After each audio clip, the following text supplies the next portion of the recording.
I would like to call to order this meeting of the Monroe County Stormwater Management Board. It is Wednesday, July 14th, 2021. And the first order of business is approval of the minutes for June 9th, 2021. I move approval of the minutes for June 9th, 2021.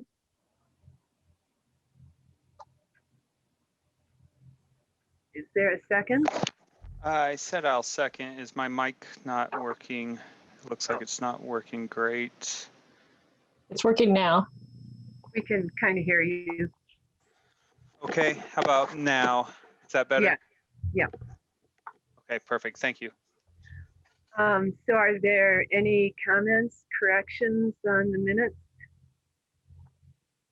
There was one Scrivener's error and I updated it, or put a comment in the stuff that Ms. Latonia had put on the box. Did you see that, Kelsey? I did not see that, but I will look for it. Okay, it's just the word couple is spelled it's misspelled. It's got an extra, I think it was COUOPLE or something like that. But otherwise, looked really good. Okay. If that's all the comments or corrections, Ms. Titonia, would you please call the roll? Enright Randolph, Yes. Jones, Yes. Gibbons, Yes.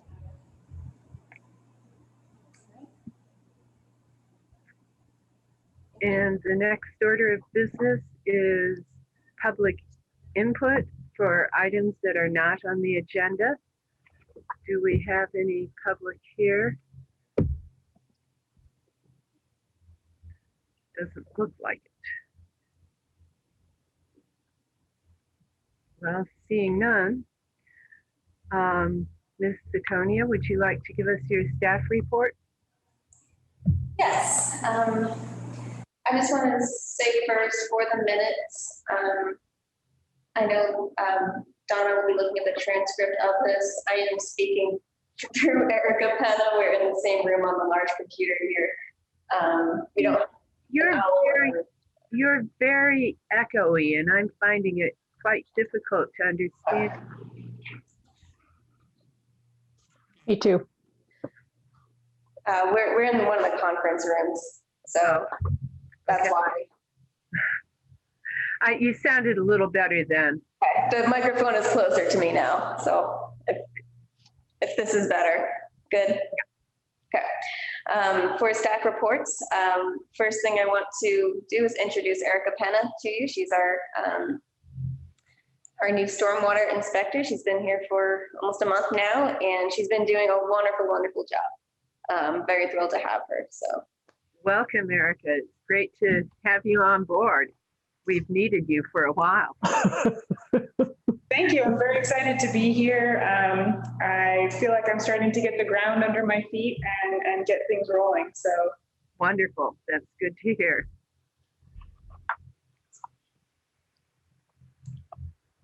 great.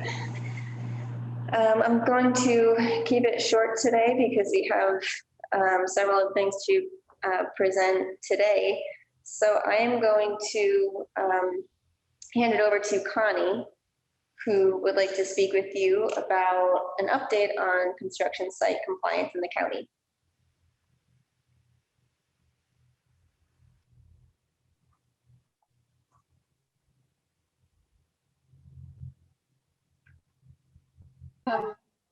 I'd like to share a screen.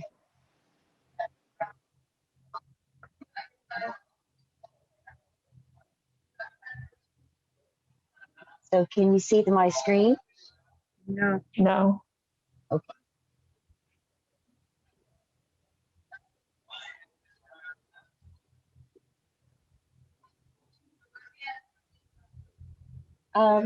Let's see. Tech services. I don't see a share screen option.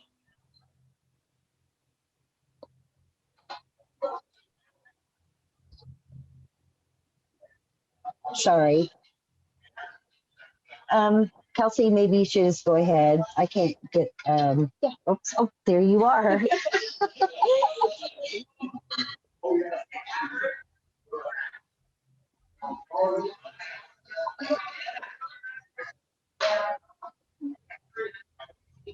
Oh, boy. Yes. Oh, there you are. Thank you. There we go. Okay, good deal. So this presentation is kind of informal, but I did want you to know where I am this year so far. So right now, I have 43 inspections to date, and I have 38 sites that I'm monitoring. 7 sites of the, we actually have 45, and 7 sites have permits, but they have not started construction, nor have they gone through a pre-construction meeting with me. 38 sites are being monitored, and out of the 43 inspections that I conducted, and these are some follow-up inspections, 27 of the 43 were out of compliance with their SWIP. So that's a total of 63% of my inspections were non-compliant.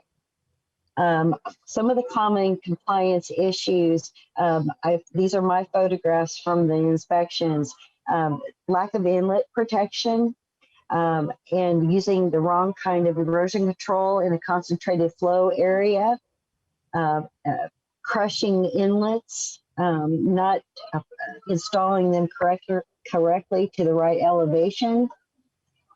Sediment fencing isn't trenched or backfilled in, or they tend to do some of these funny things like throw logs over them or a rock over some geotextile fabric, and they're not using the wrap joint technique when they join the self fencing. Other issues are sediment traps and basins that are being maintained and monitored like they should be, and stabilization on the leaving soil bare too long. We're currently at a 15-day requirement for them to stabilize.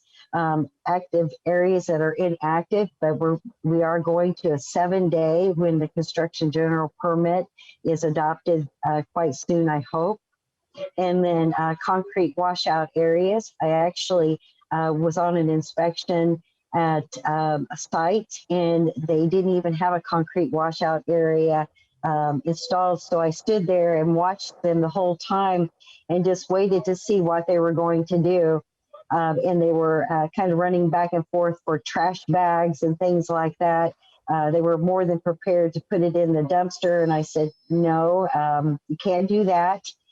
So they were hustling to get something while in my presence. And then I want to show you just a few more. Lack of individual lot control.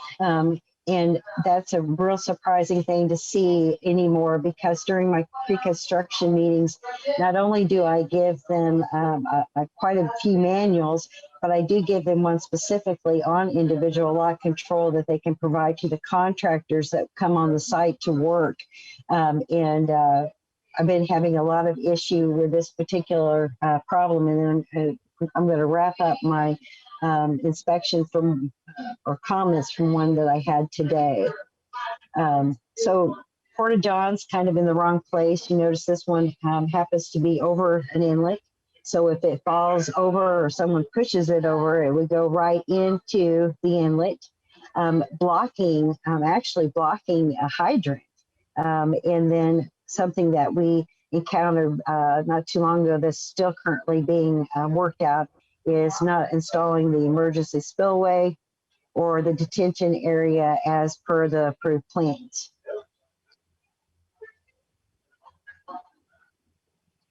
So the inspection that I went on this morning it was called in because of a complaint, but I decided to go not only on the complaint inspection, but to conduct a routine inspection. The routine inspection for the site ended up yielding 250 photographs. So you know when I take 250 photographs, something's wrong. And there were quite a few things. This complaint was about a drive that was, the inlet was clogged. And I know that we've had quite a bit of rainfall, the duration, frequency, intensity, those things, that's going to be an issue. But the bigger issue was the fact that the developer does not have individual lot control in place or adequately installed. And I'm putting the arrows on here so you can see that the flow is in that direction. It goes from 824 elevation to an 814. All of that dumped out onto the road. You have another property that's a little bit higher that was also spilling its sediment, not only there, but it was clogging some inlets, and it's going right towards that the drive. I can't mention the drive because I'm not allowed to shame the developers, and I understand that, but if you have any questions about those developers, please let me know. I didn't get to show you this one, but this actually undermined the concrete porch. You can see that its sediment is not flush or to grade with that. It just basically sent the sediment down. And we also have two inlets that are just clogged on that site. So anyway, the road was cleaned up after I went there, except for one of the inlets that was clogged, which the neighbor was complaining about. So you can see the condition that it was in when I went to inspect it this morning. And so I'm really looking forward to our ordinance to be passed. That will give us a little bit more teeth, because basically what we do is we document, we contact them to make the repairs, but even after follow-up inspections, they're still non-compliant. So it's a little bit frustrating with the developers right now, but I did want to share that information so that you kind of know what I'm doing too. So that's all I have. Thank you. Thank you, Connie. That was quite an eye-opener. Are there any comments or questions from my colleagues? I have a quick question. Are you allowed to tell us the developer's name outside of this meeting? I would think that would be fine. Okay.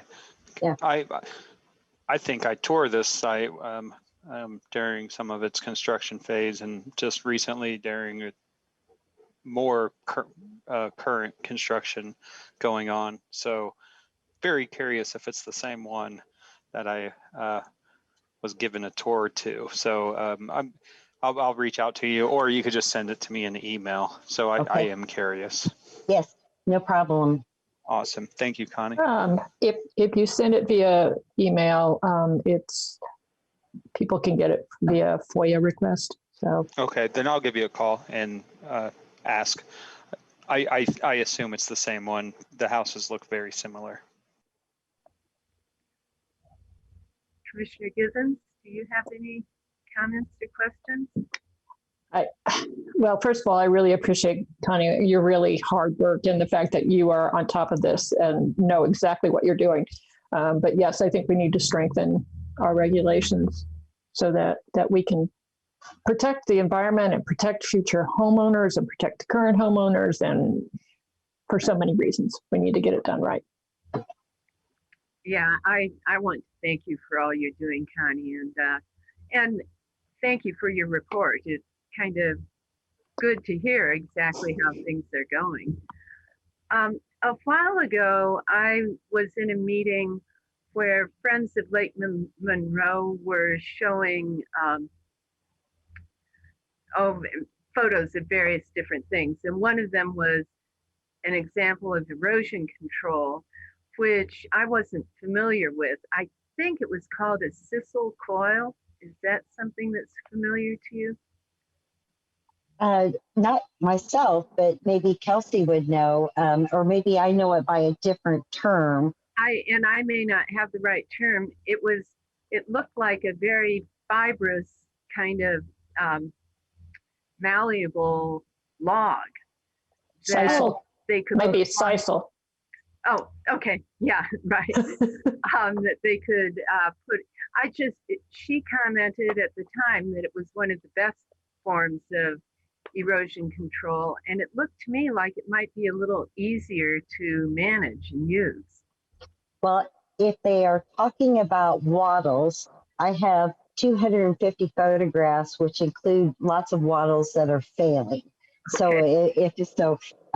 they're actually, I feel that they're best when they're trenched in and stacked, multiple stacks, and then overlapping and J hooks. So I have certain things I know about wattles, but I prefer them to be trenched in.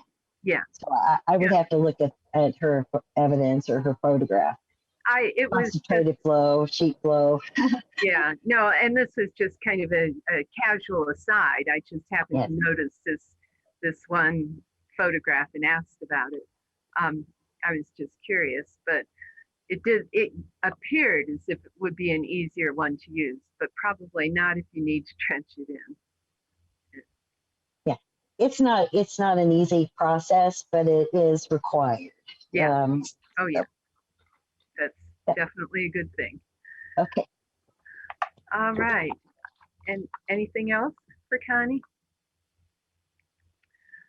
Well, if not, then we'll move on to old business, the ARP grants for stormwater projects. Yeah, just a very quick update on this. So actually today I was able to submit our grant application it's the SWIFT grant, Stormwater Infrastructure Fund grant it's through the Indiana Finance Authority. And so that is being submitted for the Moores Creek Road, Stipp Road, and Baby Creek Road projects. I'm hoping that we will get all 3 projects funded. They would do 50% of the cost, and we would provide 50% match.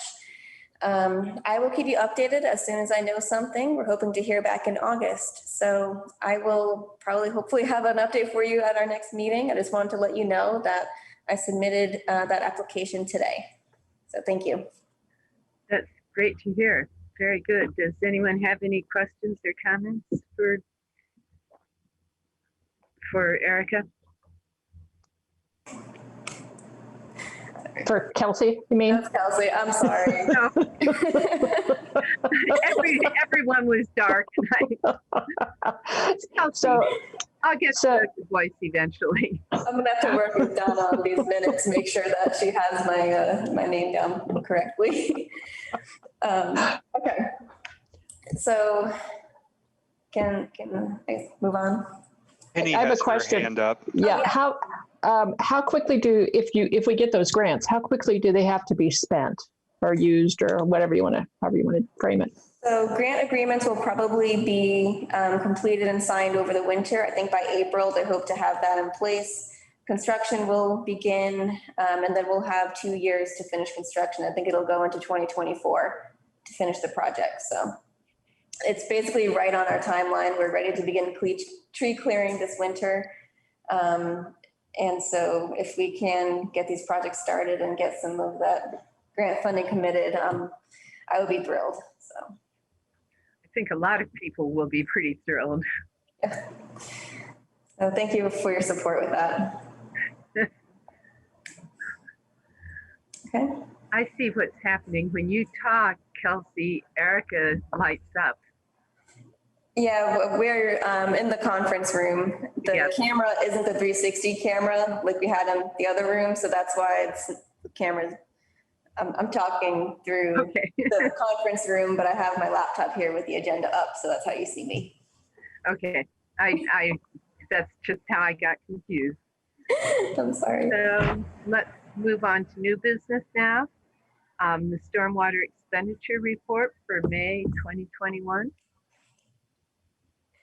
I got my expenditure report all sorts of confused for this meeting. I do apologize. It's been a very busy month, as you know, and between the grant submittal and we received, I just counted 47 new stormwater requests since the event 3 weeks ago. We're feeling pretty overwhelmed with just everything going on the past few weeks. So I do apologize. My head was a little not in the right place when I sent this out. So are you able to see this? Okay. So the June expenditure report, which I apologize, I sent out earlier today. I realized it wasn't correctly in the packet. So year-to-date use, 35% for labor and fringe, total of $39,091.41 for June. In the 20s, we have total of $2,952.36. A lot of that is just our crew, the getting work done, having to replace culverts and pipes and do seeding after their projects and everything. Some minor supplies and things like that. In the 30s, $9,266.03. We again had to dispose of street sweepings. It's that time of year where they're trying to get out as much as possible in between all the other requests and things. They are a little bit behind this year on that, but still making good progress. We had to pay for some maintenance with the sand filter at the garage. They use that mostly to clean the street sweepers because they have such low clearance and all the other special things to wash on those vehicles. The sand filter helps to capture that wash water. All the other vehicles are washed in the wash bay. So that sand filter requires maintenance. We had some employment ads go out for the 4-person position. I think that might have also covered, we had a truck driver. Yeah, so we had some employment ads go out for stormwater. I think at our next meeting, we can update you on the crew and hiring and all of that. We've had a little bit of turnover this year so far. Fuel usage, that number is getting to be pretty standard, that $3,000 or so range. But I think we're covered with the additional that we got back in, I think, May this year, so that's fine. So new employee hire, Brendan, drug testing, equipment rental for Bobcat and Bucket, a few $100s. The crew is currently working down on Cherry Lane, and they've had a couple other large projects, so I'm not surprised to see things like that on here. And then progressing with the plans for the Stip Road, Morse Creek Road. They've been doing a lot of the environmental work and the permitting, trying to wrap all of that up right now. The archaeology stuff is done. We have a pretty good draft of the EA completed. It's still going a little bit back and forth with the Corps on comments on that, but those are the big things, I guess, going on the past couple months. Update on Baby Creek Road, the right-of-way acquisition, all of that has been completed. We're just finishing up the final design plan set and getting ready to put that project out to bid. Hopefully, like I said, tree clearing this winter and start it in the spring of next year. Same thing for Stip Road and Morse Creek. They're kind of about the same part, finishing up the final construction plans and finishing up the environmental permitting. So they don't have any questions on the expenditures report? I had one on the couple of these. It looked like the year to date was the same as just that monthly. And is that because you're suddenly gearing up in a different way because of the summer or? I think that might have been an error. I didn't get a chance to review this one like I normally would. Okay. So I will make sure that I go back and make sure our workbook is completely up to date and there are no errors in there, but. Yeah, it really looks funny because I think basically all of them are the month and the year to date, or at least on the 30s. Yeah. But I understand why you've been busy. All right. Are there any other questions or comments about the expenditures? Hearing none, do I Oh, we aren't required to vote on this, that's right. Next up, item B is Lake Monroe Water Fund, a funding request from Jane Martin. Good afternoon. I appreciate your forbearance in allowing me to come back to you hat in hand. When you made your initial contribution, I told you I would, that I had another funding source that was through CBU that got killed at the 11th hour. So we're back to the drawing board. And my current effort is to hire a full-time fundraising officer who can write grants, initiate campaigns, and corporate contributions.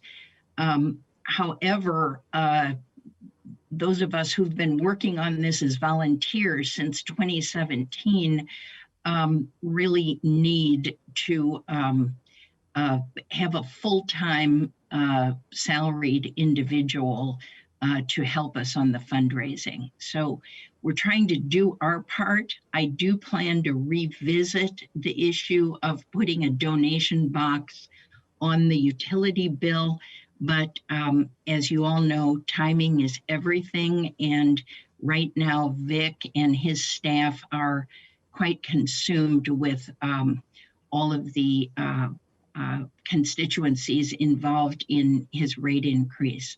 So we will be doing that. There's a Bloom article coming out jointly with Friends of Lake Monroe, so we're continuing to get publicity. I have a campaign, matching campaign that we're initiating. It's currently going on at the Dimension Mill.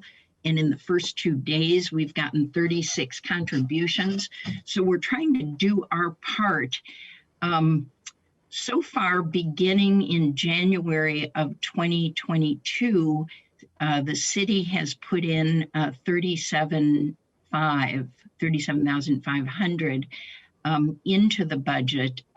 So my request to you is, could you top that off to the full $50,000 amount, which is what it will take to hire a full-time officer?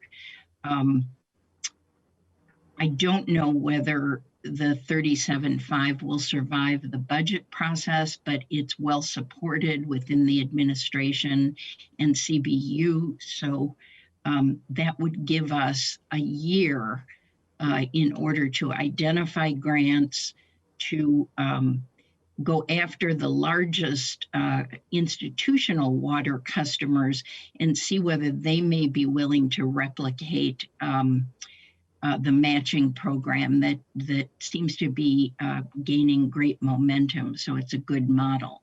And then we would jointly work together to get 2 years of salary for a full-time officer, which would give us enough time to put a permanent long-term fundraising model in place, which would include some administrative fees on grants, 1 or 2 grants a year, some ongoing corporate fundraising, perhaps on the United Way plan, where every year we would ask the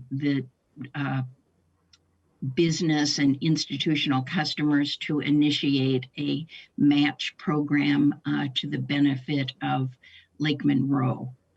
So I'll stop talking, see whether there are any questions, and what your sentiments are around this. Thank you. Are there any questions or comments about this? Some general comments, I guess. Maybe not any questions in particular. I see that there's a lot of cooperative measures in place here with these requests that pull the city into a discussion with how they intend to support this moving forward. Ultimately, I guess we're all subjective to the council, the Common Council of the city and our county council here to get our budgets passed. So I understand that predicament. So my comment is, I think we need to have more cooperation with the city officials. We need to have them present for discussion as we continue to talk about these things. I'm a big component of building things in-house as well. So, you know, there's another talking point.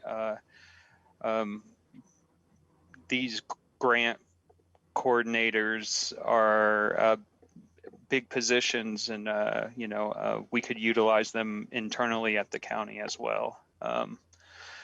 So the arching question is: this better served to do more of a build out through stormwater, or maybe another or a cooperative with SWCD, or these 319 grants? Also, it seems like the Water Fund and the Friends of Lake Monroe have competing interests in the same funding sources. So right now, I think we need to kind of tie up our loose ends with our watershed coordinator and finalize that before we extend our financial, you know, obligations to partner with another 319. Ultimately, we're missing another commissioner board member here today too. So I would entertain tabling this until maybe we could have Commissioner Thomas present as well to discuss this a bit further. I know there's a lot in there, and I'm sure we all might have some similar thoughts about this, but ultimately I think we should kind of move a little more patiently, even though 12,500 doesn't seem like a lot. Where could that be better served potentially? You look at that and couple it with our funding with the Friends of Lake Monroe, we're inching towards maybe a full-time personnel that could, you know, help these efforts as well. Ultimately, when there's downtime, we wouldn't really have a position to know exactly what this coordinator would be doing. And there is a lot of downtime in grant writing. So there's a lot to this. I'm not comfortable voting on it, so I will not be participating in a vote, and I will recuse myself today. So I think it's too fast. I need more time to digest it. If my colleagues would entertain tabling this to bring it to the next meeting, I would entertain that. But I can't digest this on the fly like this right now. And knowing that the Friends of Lake Monroe wasn't able to get the gap funding, year funding from the city, is a deterrent for me to support this today without understanding the city's position of why they're not moving some of these other 319 grant initiatives forward. So like I said, there's no questions in there. It might seem like there could be one you could unravel, but those are my general thoughts and comments right now. Thank you. Commissioner Givens, do you have any? Sure, yeah. I agree with Tron that I'd like to see this tabled for right now. I really would like to see the city come through with their funding before we pledge anything with taxpayer dollars here.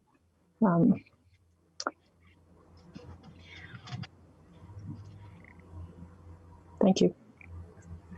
May I respond? Yes, please do. You know, we believe water is the critical issue of this century, and I don't think what I've tried to show in the graphic, which is Appendix A of the material, is that there are a lot of organizations that are involved with Lake Monroe, but there is no organization that does the two things we do, and that is we have created a coalition, a multi-county coalition that includes the upstream effect in our watershed, Brown County and Jackson County. The agricultural community and the forestry community are very involved in our organization and on the board and active.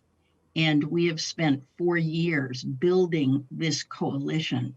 I think there are jurisdictional issues that are affecting what the Stormwater Board can do, because you are, I think I'm correct on this, restricted to projects in Monroe County. And we are focused on upstream issues. Since 80% of the watershed is forested, we want to do long-term sustainable remediation programs that focus on forestry, and could help, you know, those of us who live and try to handle the downstream issues of water quality and water movement. And the same goes for the agricultural community. And the second thing, the second distinction I would make is that our sole purpose is fundraising. We are a bank for funding Friends of Lake Monroe projects, who has the scientific background, the feet on the street, and the scientific focus to do needs assessments and research projects and watershed management plans. So I do understand that there are some governmental tensions here, but I'm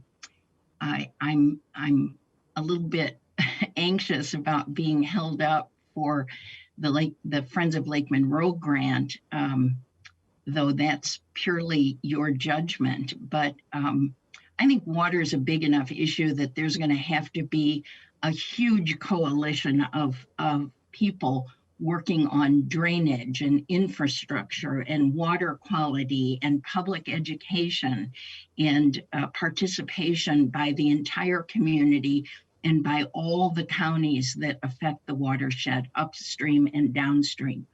So I'm trying to make that distinction. We have a very good relationship with Friends of Lake Monroe. 2 of our board members are also on the Friends of Lake Monroe board. We have made a commitment to the 319 grant. We're trying to help Maggie get funded in her gap period. So while it might appear different to you all, I do want to assure you that my view is this is a big enough problem that those of us coming at it with different skill sets can form a coalition and a network that can really make a positive impact on this important resource. I am happy to come back next month when Commissioner Thomas is there, if you think there is a chance of this. But if you feel either in public or private conversation that this isn't going to happen from the county, I would like to know sooner rather than later so I can accelerate some of the alternative plans. So I thank you for your attention and time. Yeah, I think this is a big enough decision, so it would be better if all 3 of us were engaged in it. I unfortunately had to miss a meeting and was unable to make an important vote, and it caused a little bit of a problem. So I think it would be better if Commissioner Thomas could also be here. And I do understand what you're saying. It sounds to me as though you aren't really overlapping with Friends. You're overlapping in your interests, but not in your approach to it. And that maybe is an important distinction to make. But anyhow, would either of my colleagues like to make a motion? I move that we table the request from the Lake Monroe Water Fund funding request and until our, well, I don't know if it'll be our August or September meeting, but I move that we delay. So moved, or second. I think that when we table something, we have to specify. Kelsey, do you happen to know that we need to clarify what the date is when it'll be brought back? Can you say for an indefinite time or till the August, what is it, 11th meeting? It could be an indefinite time. I've heard people do that before. I can not say definitively if that's okay. Yeah. The reason that I'm not sure is that we have a lot of budget stuff to get through. And so, Yeah. I also, well, have we resolved the time frame here? Sorry. We could move it to the next one, and if you feel like that doesn't give us enough time, we could just move it on again, if that works for you, Penny. I think they commented how, you know, they would like to know more if this is a real pursuit, a real option or not, to get this funding from the stormwater budget. So if we're able to give some feedback next month, if not, we could table it again. The problem with that is that it has Ms. Martin kind of on. Right, that's what I don't want to do. That's why I'm Yeah. that's why I'm eager to maybe discuss it next month if we have the capability to do that.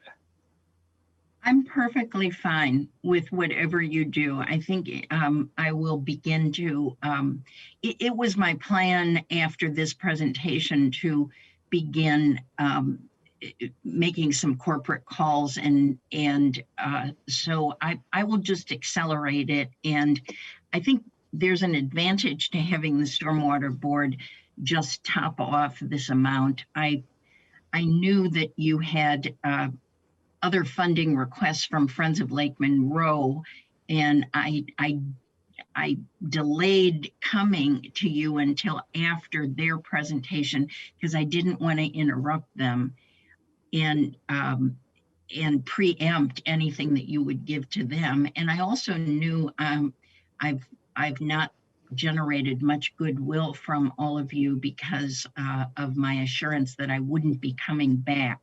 So instead of asking for a match for the city program, I was just asking for 12.5, but I do understand that's taxpayer money. And as a taxpayer, I appreciate your fiduciary care and concern. So I will just drop out now, and just if I could ask Kelsey to let me know whether it's August or September, and I'll just be available whenever.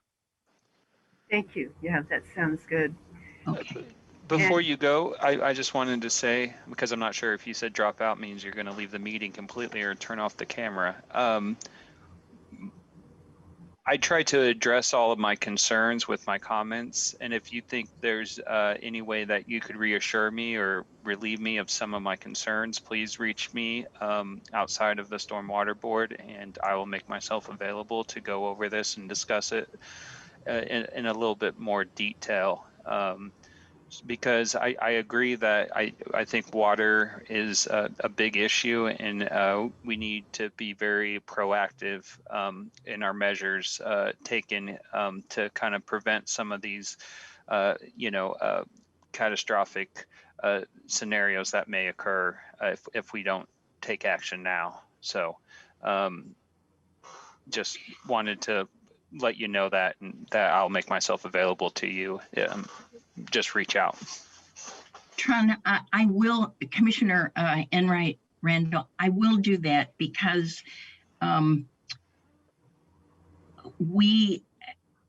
it's a big challenge to do the public education program, and you have concerns, and I need to hear them, and I need to have our board and our advisors understand where we're missing the mark. So I appreciate that offer because we need to hear where we need to readjust our presentation and our commitment. So I will reach out to you, and I appreciate your offer. All right. I think procedurally at this point, Commissioner Givens, if you want to amend your motion to table just to say August. I so amend my motion. Right. And my second stands. Okay, thank you. Thank you. And Kelsey, could you please call the roll?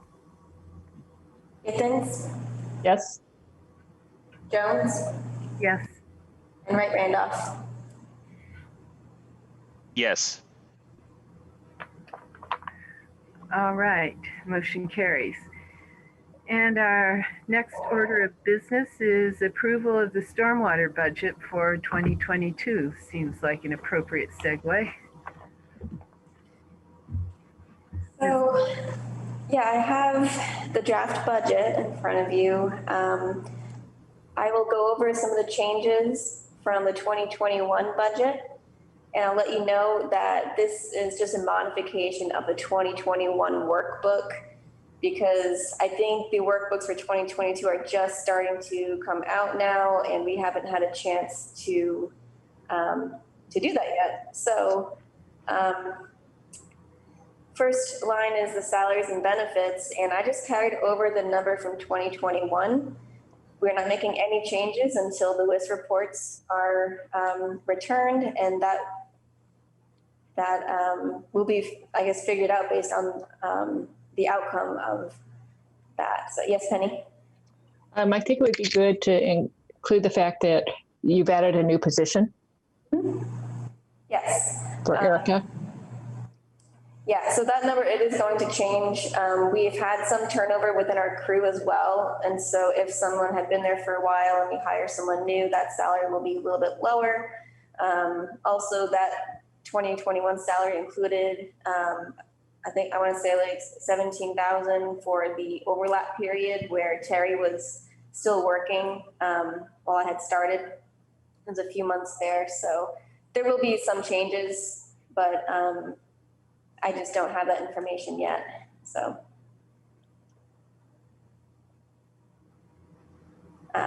Okay, so everything will remain the same. I've increased training and travel because, like you said, we've added Erica on. She'll get some money for travel, and then some of the inspector certifications, like the ones I have, are about $1,000 a piece between the application, the review, and all the other fees that come along with it. So I made sure that was covered. Moving down again, no other changes until I get to the highlighted items. The fuel we increased because, as you saw, this year we had to put in for an additional on that. That's just due to the gas prices increasing from 2019, 2020 was much cheaper. And so we had to do that. And then also just our crew has expanded since 2018. We've drastically increased the size of our crew and the amount of work that they're doing. So I think that's a good thing that we're getting a lot of work done. But I increased it by the same amount as the additional that we requested this year. So shouldn't be any surprises there, hopefully. Moving down to, we have a line for Lake Monroe water quality. I've included the 68,000 that was committed to Friends of Lake Monroe. That will cover the gap period between their grants as well as the commitment for implementation. And so that'll all be within the same line. And as I noted, it doesn't include the additional request. But we can discuss that amount. And then, like I said, just removing some of the larger projects that we have since completed. Cherry Lane will be completed this year. And then the other ones are just left over from previous projects. So equipment, I'm going to leave that pending. And then vehicle purchase, nothing is planned right now. If we were to add on 2 more crew members to our stormwater crew, Jason said they should be okay since they will be driving trucks and other heavy equipment.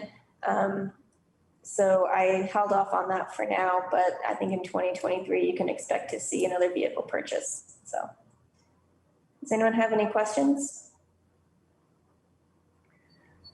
I do, I guess, and it's more of a housekeeping question. Do we intend to remove these fund lines now that the projects are complete? Let's see. Which fund lines? So are you talking about like just on the completed line, like it says Bottom Road, Yeah. 1197, 39272.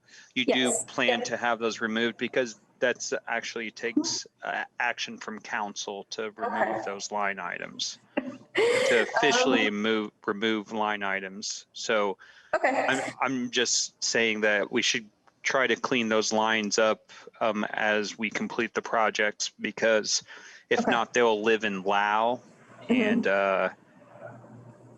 you could do an in-house transfer, not saying we would, but mistakenly do an in-house transfer to one of those lines. And then they're like, oh, we're working on Baby Creek again when I thought it was completed. So just kind of a comment there that just a house cleaning tip for our budget lines, that we want to remove those. I accept any and all tips you can give me on how to manage this the best way. So I'll talk to Lisa about this and the best way to move forward with that. Those projects are complete. Mount Tabor is actually going to be paid out of our major bridge fund. So I'll just talk to Lisa about how to clean that up properly. And yeah. Lisa or Kim Shell. Probably run it by Lisa, and then Kim Shell will be the one to probably tell you exactly how to go ahead as far as eliminating those line items. Okay, great. Thank you. Oh, of course. Commissioner Givens? Yes, I was surprised to see that there's somebody who, it says that there's 10 and a quarter FTEs. I didn't know that we had a part-time person. Am I the quarter? Yes, that's you. Okay, okay, all right, thank you. Yeah, somehow council I'd forgotten my about salary over there. It's very interesting. But yeah, okay, I had forgotten about that, so I thank you for that.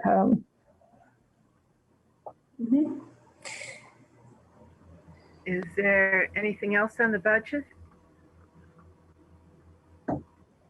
I guess the one thing is, since we're looking at now, and let's say we get the WIS report and it supports maybe some increases, I don't think that's a real issue as far as the way that the council kind of handles their budget hearings, is they kind of double our proposal so they have some flexibility. So if there's no issues with us passing it, I'm fine. But I wouldn't be surprised if maybe the personnel does increase if the WISC recommendations support that. So I just kind of want to make that notable as far as our discussion goes today. And with my conversation with Kelsey earlier today, I'm in support of the proposed budget. So. Is there any more discussion of the budget? Do I have a motion? I move that we approve the 2021 proposed budget for 2022. Second. Thank you. We have a motion and a second. Ms. Latonia, would you please read the roll? Lee Jones, Yes. Githens, Yes. and Wright Randolph. Yes. Motion carried. Thank you. And our next item of business is the Monroe County Soil and Water Conservation District, the 2022 MOU updates for the Stormwater Partnership Grant. Ms. Latonia, is this you? Yes, so I'm bringing this to you just to get your feedback on this. No vote is required, but Martha and I have been working on making the MOU, I guess, work better for everyone in advance of 2022. And so this is not something that we would actually have to vote on until later this year, but I went to the Soil and Water Conservation District Board meeting last week, and it was great. We had a great discussion on, I gave them an update on our stormwater program, the stormwater fee and everything. And we discussed the MOU and how that program has been working for them and things that they are having either troubles with or would like to see just improved or modified. So I gave you a copy. This is an MOU that Martha actually came up with. As in her ideal world, this is what it would look like. I gave some minor feedback on it, but I wanted to bring this to you as something just because this is what they would like to see from it. So I'll point out one of the biggest changes that we discussed was having a little bit more time for the people awarded projects to complete those projects. So if, say, we only have funding through the end of the year, if someone agrees to a project in the summertime and, they can't get everything completed and they just need one more growing season really to complete that project. So giving them, they're saying 2 years to complete the project instead of the one would allow for people to just feel more confident that they can implement a successful project. I think that's reasonable. I've dealt with grants like this in the past, and that is definitely a problem where if you have complicated projects and you get the earthwork done and, big things like that, and then if your plants aren't in at the exact right time, you need to go back the next year and get those plants established and successful. So I definitely understand that. And I think that was the biggest change. And that would be something that's in the MOU. They do have a grant agreement that that they have each applicant or each awarded project sign, and that can have more detailed requirements for the projects as far as deadlines and things like that. The other thing that we discussed was using a portion of the money for part-time educational staff. There was something to this effect in our current MOU, but this is from Martha, what she would like to see with a little bit more detail. She's looking for someone to help with the technical outreach and helping the homeowners, guide them through the project process as far as planning their projects, whether it's a rain garden or an agricultural BMP or something like that. Help them through that process more because Martha doesn't feel like she's well equipped to do that. And especially in the summertime, if she can get a little bit more help to do more outreach, that's what she's looking for there. And then reporting and everything, it's pretty similar. I think she and I are going to work on more of a guidelines document for the grants program.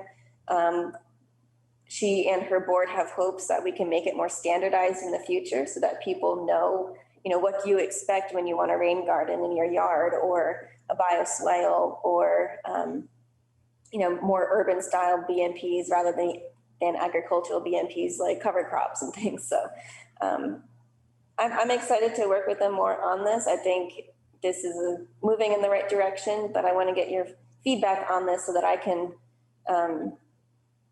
begin editing this a little bit more and take it back to Martha and her board for the end of the year.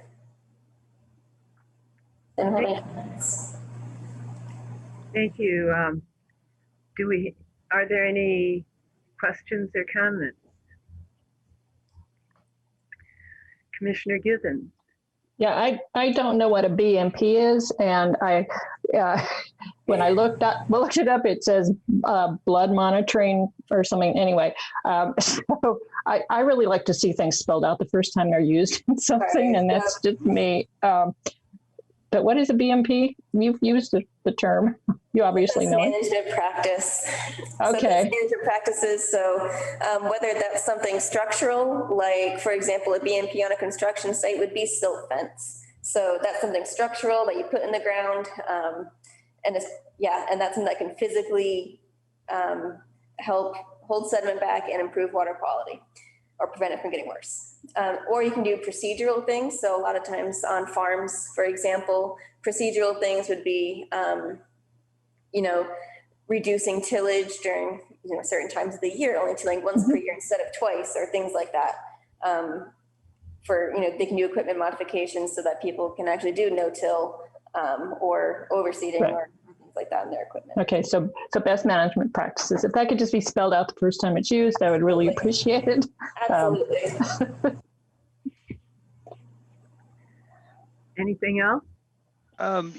Yes, and mine's kind of on the reporting. I think everything else that you kind of mentioned seems pretty in line with our goal here, with our cooperative with SWCD and giving grant opportunities for people that are trying to mitigate their stormwater issues on private property.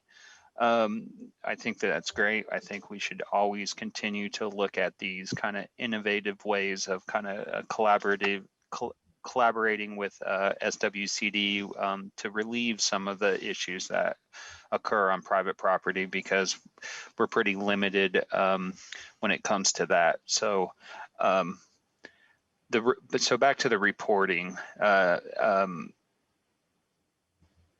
I like it. I still don't think we're getting kind of a consistent way of the reporting of these mini grants. I would like to see it more standardized, and I think that's just kind of maybe working a little closer with SWCD. But since I've started in this role, it's gotten a lot better. So I'm very happy. I would just maybe like to see, I guess, more GIS infused into it a bit more, where maybe we could see a map and we could look at where some of these rain gardens are being put in, or a swell, or whatever other kind of mini grant pursuit that these landowners are going for. I think that goes in line with some of our other arching goals here, with the kind of documenting and standardizing the way that we deal with stormwater infrastructure on private property that's outside of these mini grants that come through planning and the development process. So I think that the reporting here for the mini grants and the build out of our way of managing kind of the private stormwater infrastructure through the development process could really complement each other. And I'm kind of curious if maybe we could just kind of even built out that reporting system in a similar way. So that's all I have. I'm big on the reports and trying to make that kind of more readily available to the public, so people do even know that these mini grant opportunities exist. I think that would help with the education and the outreach of this program as well. So I think we're making a lot of headway. I think it keeps getting better every year, but I would like to see it more standardized. Thank you. And I want to thank you, Ms. Sitonia, for extending that time for those kinds of projects. They tend to be so weather dependent also that frequently people can get started on them and just be unable to finish until the weather cooperates a bit more. So I think there are a lot of reasons to extend the time, and I appreciate you doing that. And it sounds like it's really not time for us to actually act on this. So I don't think we need to table it because we haven't had any motions. I guess it's just informational. So our next item of business is the policy for the virtual meeting.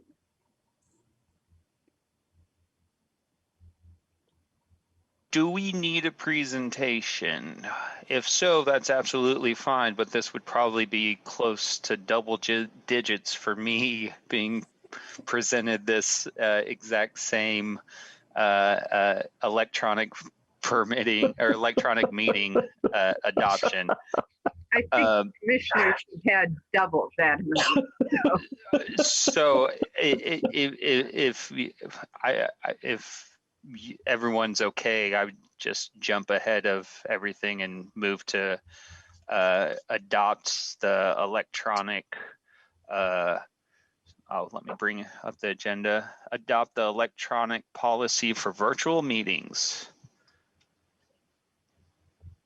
This is resolution 2021-1, right? So I second that. Thank you. We have a motion and a second. Ms. Sitonia, would you please call the roll? Enright Randolph, Yes. Jones, Yes. Githens, Yes. All right, we can move on quickly. The next an item on our agenda is Carmola Drive drainage, John and Amy Pullman. And Ms. Sitonia, I assume you're presenting this? Yep. Yeah, so I wanted to bring this to you. I presented it to the drainage board already, but I think it would be a different perspective presenting it to the stormwater board. So I just gave you in the packet what I presented to the drainage board and the summary that I gave them. So this is Carmola Drive, southeast of Ellettsville.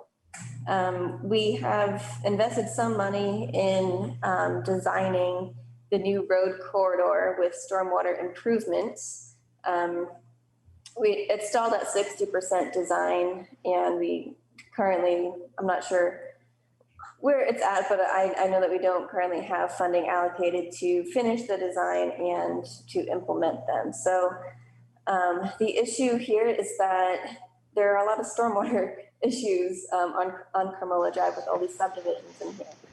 The problem here in particular is that where the yellow arrow is pointing here, this whole lot is a detention pond off of Marianne Way.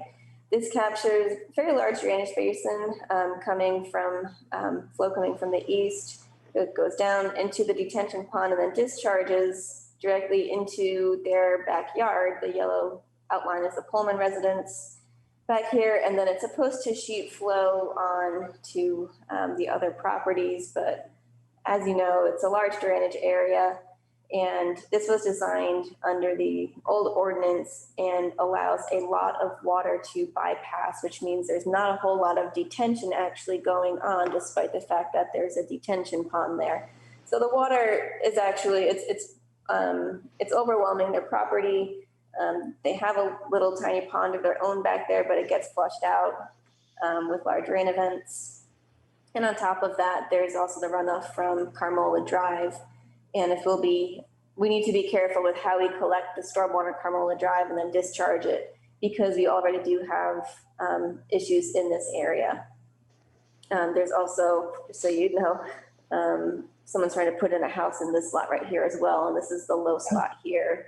I'm trying to juggle a few different things going on here. So I wanted to put Carmola Drive back on your radar and let you know what is happening here.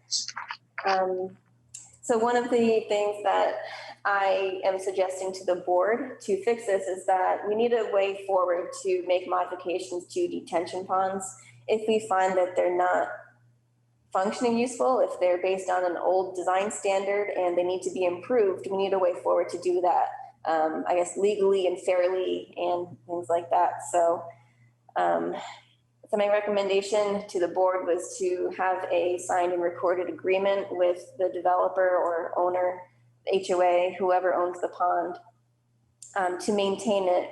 If we were to modify the design and make improvements to it, we want to make sure that the HOA can sign on and keep it to those standards rather than what their original O&M manual they had agreed to maintain with the old design. So I'm trying to wrap my head around how to proceed with this, because this is just one example of many detention ponds around the county. And Erica is going to learn a lot about, some of the problem areas, but how do we proceed with helping HOAs actually fund these major improvements? What buy-in does the county have? And then how do we legally execute all of this so that we make sure that they're maintained properly? So that's some bigger picture issues from this. Do you have any comments or questions on this situation or suggestions for moving forward?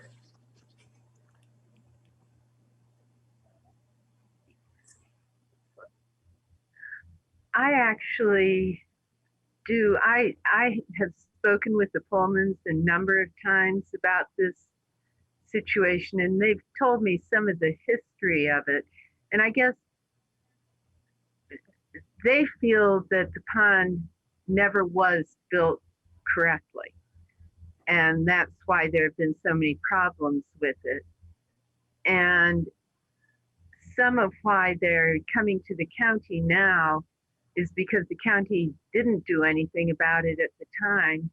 And the Pullmans made a number of complaints. This was quite some time ago. I have no actual memory of any of this stuff. But the Pullmans then found out that the developer was planning to go bankrupt, and they contacted the county and asked the county to please try to work with the developer and get the improvements made with the pond so it would work correctly. And nothing was done. That was a long time ago. So I don't even know who was responsible at that time. But I guess my question is, you seem to say that the pond actually was built correctly for what our requirements were at that time. Is that right?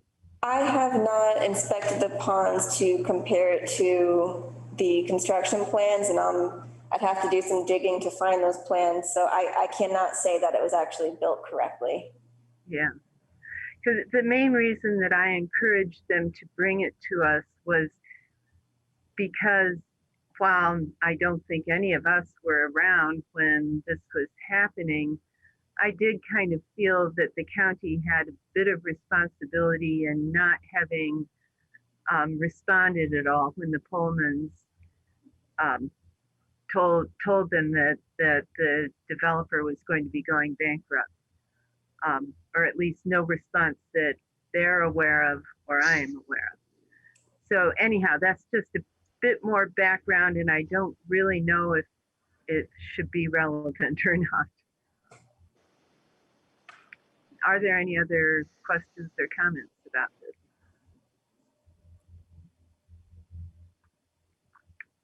Commissioner Gibson. Yes, I too would like to know if it was built to the standards of the time. And also, as you dig through those records, Ms. Latonia, would you check to see what kinds of inspections were done while it was being built? We need to find out if things were done properly by county personnel. As Ms. Jones said, we weren't around, so we don't know some of that history. I have a general comment.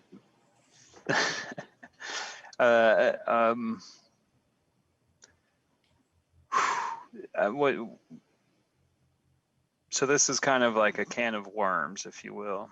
And if we pop the lid, I mean, that's a lot. How many other detention ponds weren't built to the standard? I mean, that's another reason we've all been very supportive of getting inspector here at the county level to go out there and do these site inspections after it's built, so we can hold the developer responsible to meet our, you know, our ordinance and come into compliance. Also, I would really like to understand what options we do have. I know you're kind of coming to us for a discussion, but how could we move this forward and provide assistance if that's you know, the direction that the board wants to take? And then ultimately, what's that financial impact that we're looking at, the cost of assisting them to, you know, have that detention pond work correctly. Also, are we then identifying ourselves as a potential scapegoat for HOAs? That's scary. Yeah. I will throw out one idea, not just to bring up a lot of concerns, is maybe with the SWCD, if you looked at the MOU, they can ask for more dollar amounts than what is the average, if you will, by the Stormwater Board's approval. So maybe these existing issues on private property needs to be channeled through some type of program like we have set up with the mini grants, except for they wouldn't be mini grants. One nice thing about that is some of the financial responsibility is on the property owner. So they do pony up, and then we then come in with other funds to complement that. It's a very slippery slope, and pun intended or not, to have this conversation on the fly. So I think we need to have our options laid out a bit more, because one thing I will be certain to do is if we open this up and we do take measures to help assist, I'm going to try to apply that fairness across the board. And so every time we have, yes, I'm sorry. I just wanted to explain to you that at least in my mind, and this is something we'd want to check with Mr. Schilling probably, this is a somewhat unique case in that they came to the county for help. No, I know. I was at the drainage board and we talked about that in detail. Okay. One thing I like about this is it's next to a road improvement project. And that's the only reason I've been giving it more consideration than just kind of saying we need to look at, you know, this more broadly, you know, cast the net across the entire county for issues that may have occurred due to the fact that the detention pond wasn't built to certain standards. I'm sure that this isn't a, you know, anomaly across the board. So that's what I have. And the fact that it is coupled with a road improvement project, maybe that's a way that we can provide assistance. But I just really want to be careful and state that, you know, if we do provide assistance, why wouldn't we provide the next one unless, you know, if it's in conjunction with a road improvement project, or, you know, what are those triggers where finally we say we can't financially continue to help assist every issue that arises due to like the HOA not, you know, being able to maintain it. But I'll go ahead and pause. I think my concerns are out there. And Penny, I see you have your hand up. So, Commissioner Givens. Yeah, I'm really curious about this proposed house that may go in there too, and what kinds of requirements they may or may not be expected to meet with regard to this.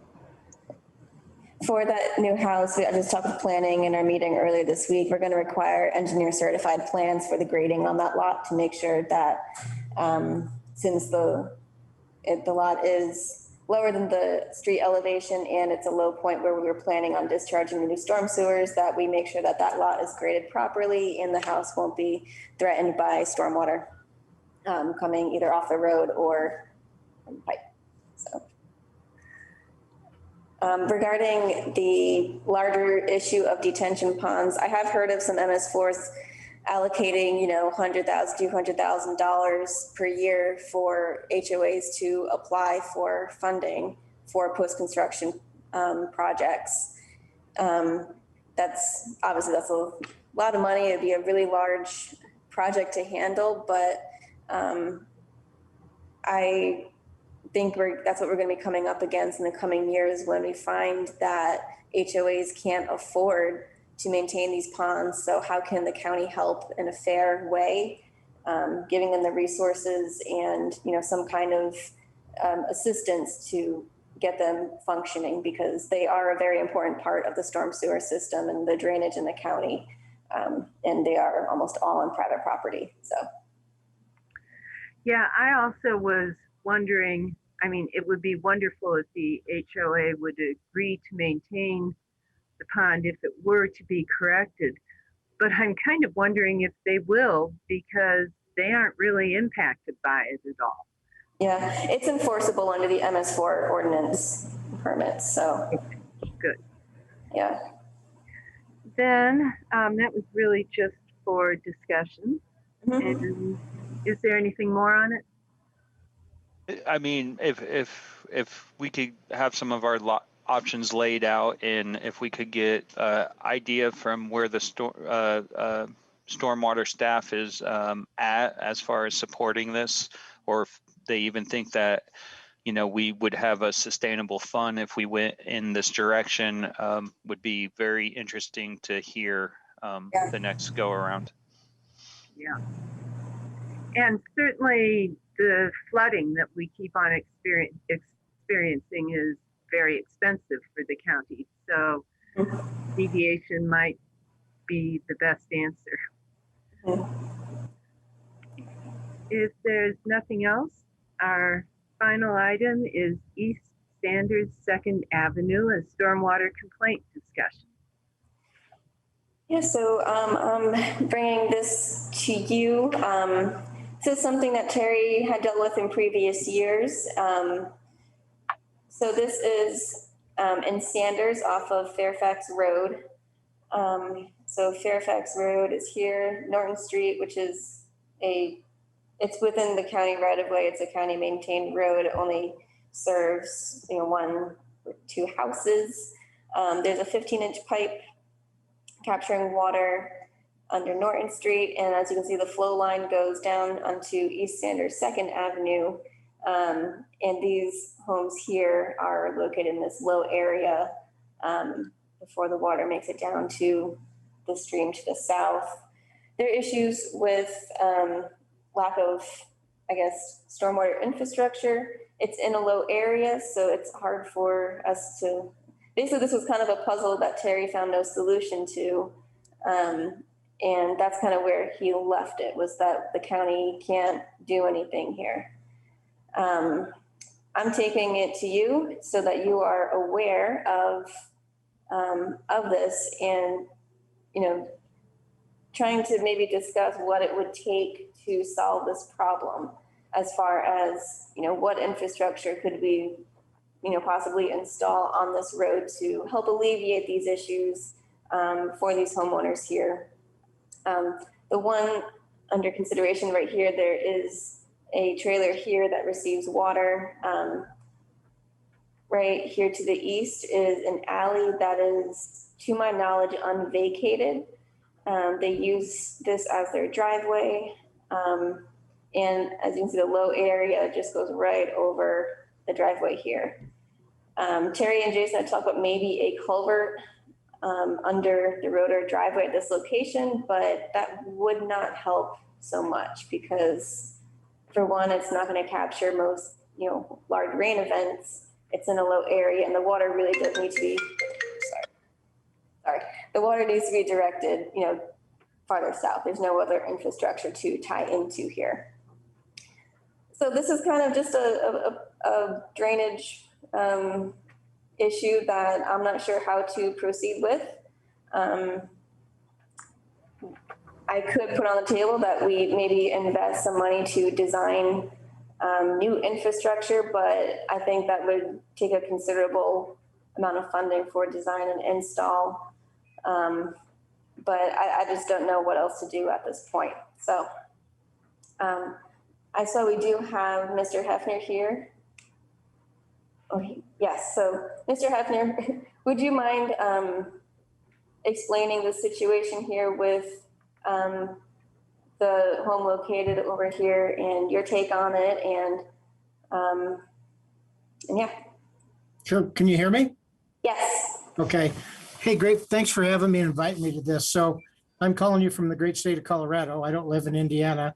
I'm just basically advocating for my sister and brother-in-law who live at 1550 Sanders, 2nd Avenue there off of Fairfax. So this all came about, I'll just give you a real brief thing. So I'm sure you guys are tired of meetings, but this all came about. We were out there in August of last year. We go out there for 5 weeks every year and just tinker around and help them paint and do some repairs and stuff like that. All 3 folks that live there are disabled.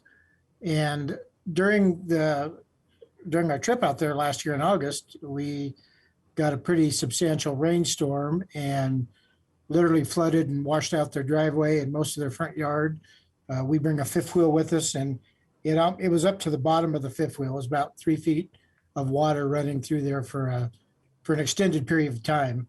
And it washed, there were animals coming through there. There was a bunch of snakes that were washed out and everything. So I took the video camera and just walked from their driveway, as you look at that map, kind of catty corner over to 1575 East Sanders 2nd Avenue and walked up to where that 15-inch pipe runs under Norton Street. I've tried to send you guys some of those videos and stuff, and apparently you have some limitations on sizes of things you can receive by email through your county system there, your email system. So I got to talking with Debbie and Homer. They're the homeowners. They're my brother and sister-in-law. And they have been there since I believe 2000 or 2001, so 20 years plus, and never had any flooding issues until the county put in that larger culvert and did some. I'm not an engineer or a ditch guy or anything. I'm an old retired cop, and so I don't know all the technical stuff. But it looks like they put some heavy rock on each side of the culvert on the inlet on that where the 15-inch pipe sign is there, and then some big heavy rock on each side of the culvert on the I guess it would be the south side of Norton Street there. And when you get a pretty significant rainstorm, it just flows there unmitigated down through the yard at 1575 East Sanders 2nd Avenue, which during the August incident was vacant, and then flows directly across East Sanders 2nd Avenue and just right through their front yard and driveway. And I mean, it was a pretty good flow. I had to struggle walking uphill towards that pipe to videotape where the water was coming from. So that's when I kind of reached out to the county, see if there's anything I could do. And I don't remember the gentleman's name that came out, and he looked at it and thought maybe putting a culvert along their driveway and the street there in front of their house would help mitigate it. And then we had other conversations where he said he didn't think that would actually be beneficial, just because he didn't feel like the water would be collected and sent on, and there'd be too much water, basically. So in speaking with Debbie and Homer, they didn't have any issues with flooding prior to that culvert being put in. And they thought it had been 5 or 6 years ago. And then reading the attached email that is on your agenda here today, I think he says that it was installed in about 2014. So fairly accurate account on their part of when these flooding issues started. So I guess the reason I'm advocating for them is, number one, they're all 3 disabled. They have a almost 40-year-old daughter who's legally blind and can only see about 1.5 feet, 2 feet in front of her. Homer is lost a lung due to cancer and recently had some significant heart things. He's only got about 15% of his heart working right now, and he's got some type of heart pump or heart monitor thing. And then Debbie has COPD and diabetes. So when this flooding occurs and it washes out their driveway, it's a significant health risk to all three of them because it washes the driveway out. They have to park further away. He cannot walk barely short distances due to the heart and lung issues. So it presents a real health risk for them when this driveway washes out. The other thing is they don't have the means, they don't have the financial means to keep replacing their front yard and driveway. So I've paid for it the last couple times, a significant amount of money, and had it redone and resurfaced. And, the water comes through and you have a good rainstorm and just, it's like a river running through there. So that's the reason why we reached out to the county to see if there was some way they could mitigate the problem of the water where that culvert was installed back in 2014. And I don't, like I say, I'm not a civil engineer or any type of stormwater expert or anything like that. I was just, looking at maybe could they build a ditch that runs along Norton Street towards Fairfax to where there's some natural drainage there that could probably handle the amount of water that comes through there. Those are just some of the things that we were kind of looking to see if there's some assistance we can get from the county to help these poor folks out. Thank you. Do we have any questions or comments for Mr. Hefner or Ms. Sutonia? I have a question. Is the trailer parked in such a way that it impedes the flow of water in any way or causes stuff to back up? No, the water runs from 1575 Sanders, Caddy Corner across the street from them. I don't have the mountains to look at, so I'm not good with my directions when I'm looking at Indiana maps. So I believe 1575 is northwest of their house, just Caddy Corner across the street. So it flows down where she's got the arrow, just straight through that field, 50, 80, 100 feet, 100 or 50 yards wide flow of water through 1575 right across East Sanders 2nd Avenue right into their driveway and front yard. The trailer sets back far enough that the only impact it has is from the rising water, if that makes any sense. Yeah, I'd like to also hear about that from Ms. Tatonia or from our new inspector. Yeah, also Erica hasn't been out here, but I have seen this area. So yeah, where their yard here and the alley or the driveway is here, that is definitely the low area. I agree with previous decisions that a small pipe just wouldn't do the trick because it wouldn't carry all the water. It's not really going to help enough to make a difference. I did see some landscaping timbers around the driveway, and I wonder if those might be, backing up some water. If they overtop them, yeah, the driveway is going to get washed out. I don't know any other way to divert the water through this area.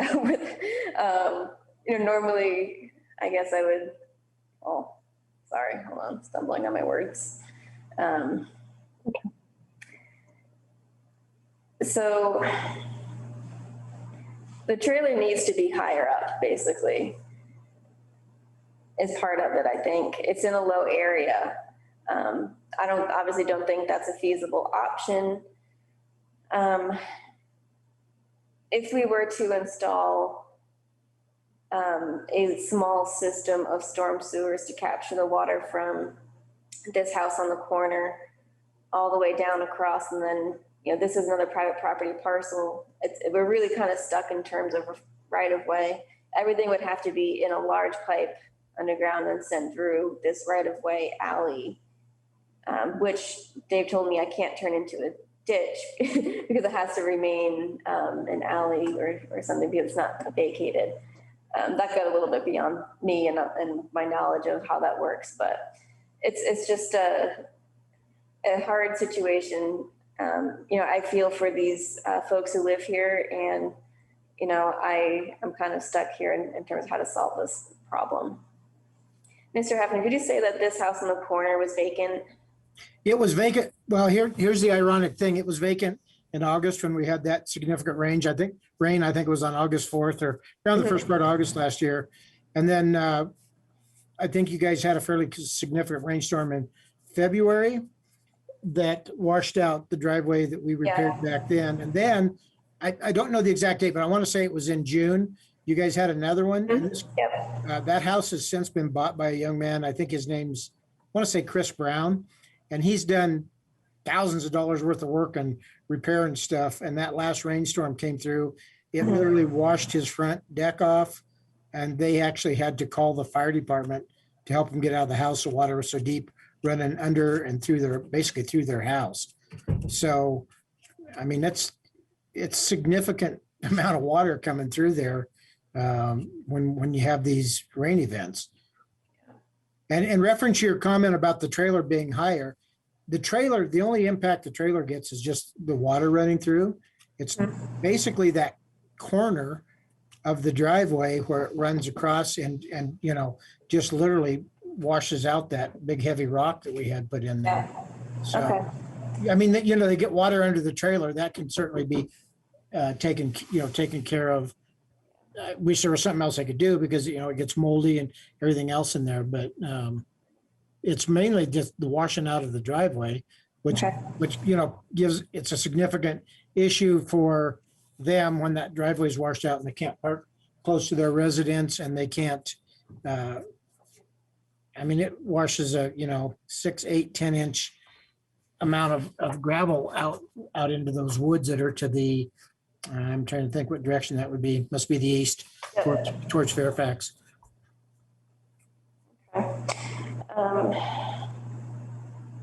Okay. So is there any possible way to put any type of drainage along? Does the county have any right of ways along Norton Street? Because and again, I don't know a ton about this stuff. I believe there's either a man-made or natural drainage along the west side of Fairfax at Norton Street there, because I know when we were out there earlier this year, they were cleaning out a ditch there and cleaning out some rubbish and stuff right there at the corner of Sanders and Fairfax. Yeah, but I don't think they have enough fall from this area to get it over to Fairfax because it's kind of a hump in the road here. Sure. That's the problem is I don't think there's enough fall to get the water from the low area through in the area here where there is some right of way over to the ditch here. Well, what about parallel on Norton Street over to Fairfax to get it over to that drainage area? Along here? Up further north there, the next block up. This is fairly on Norton Street? Yeah, just running it from where that 50-inch pipe is over towards that natural drainage that runs along Fairfax. This area is fairly steep. We would have to talk to the person who owns these properties here. Again, see, this is something where that is something I would probably contract out the design of when you start talking about multiple structures. Single culverts are one thing, but when you start talking about, you'd have to have multiple manholes and inlets to convey the water through here and connect it, where we don't have any stormwater infrastructure here. Right now, we do have an inlet farther down on Fairfax, but that's why I'm bringing it to the board to let you know that if this does turn into a larger stormwater project, it would require some engineering design work in addition to actually installing it. So, yeah, that's. All right. Do we have any further questions or comments? I just want to echo every single comment that I just made on the previous one.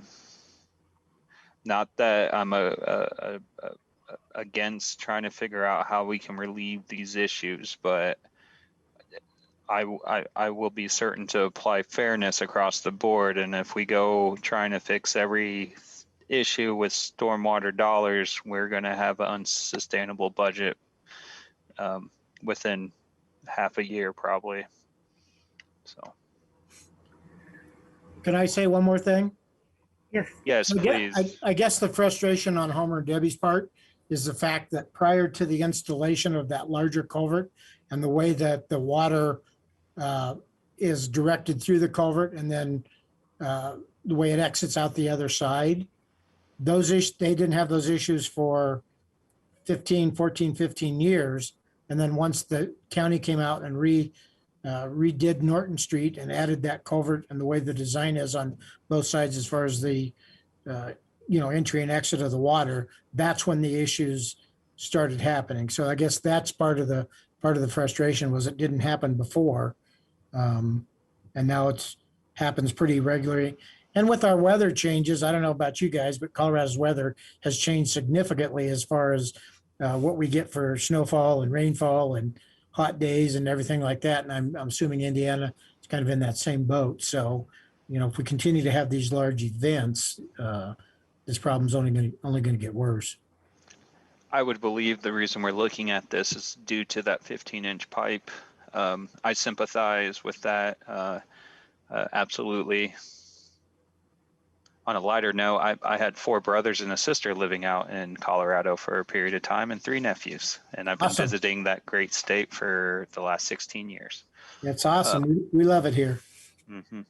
But just, not to take anything away from your issues here. It's just when we cast that broader net across the county, is this really something that the stormwater can take a position in? Or do we need to look for other opportunities with other partnerships that then you would be able to take maybe this issue to, and maybe then we could do some type of funding through that agency? I'm not sure. I'm not going to go ahead and restate all of my comments I made with the previous discussion. I just think that that I have the same concerns here. Not that I don't want to relieve your issue. I absolutely do. I get the whole thing. Like I say, they need assistance, in trying to mitigate this. They just, obviously they don't have the means to put culverts in their driveways and things like that. And I certainly don't have the financial ability to help them do a costly project. And, I think again, their perception of the whole thing is the bottom line is they didn't have these issues before that culvert and that road was reconstructed a few years ago, and now they do. So. Yeah, I think, well, as you said, I think the rain events have become worse over the last 5 years, although it doesn't sound like that would explain all of this. This has become an increasing problem in Monroe County. We have had just worse and worse floods and are experiencing a lot of damage from it. And it's something we're going to have to be wrestling with. We are looking at a new drainage ordinance, which will hopefully keep these problems from occurring in the future, but that's not much help for people who are already suffering. So I'm not at all sure what we can do about this, but I think we should keep it on our radar. And if something comes up that does seem like it would help, we should certainly pursue it. Yep. Yeah. And does anyone have anything else to add? I don't. Apparently not. Thank you for listening. Yes, I'm sorry we couldn't be more instantly helpful, but. Well, like I say, we appreciate anything you could do. If you can just keep it on your radar, if maybe somebody can go out there and look and see if they're, take another look at it now that it's been a number of months and see if there's, a way to, that's cost effective, that just to redirect even part of the water. Yeah. If you got it to the point where it was just a normal flow coming through there like years past, you'd probably be okay. Yeah. That field's very open. And again, like Kelsey said earlier, it's downhill. I get all that, but I don't know. Like I say, I'm not an expert on this. I'm just trying to help these folks out because they're my family and I love them and I want to see them be safe. So. Yeah. Yes, we would like that also. Um, but anyhow, as I say, we will keep it on our radar. And I believe we are at the end of our agenda now, so I will adjourn this meeting.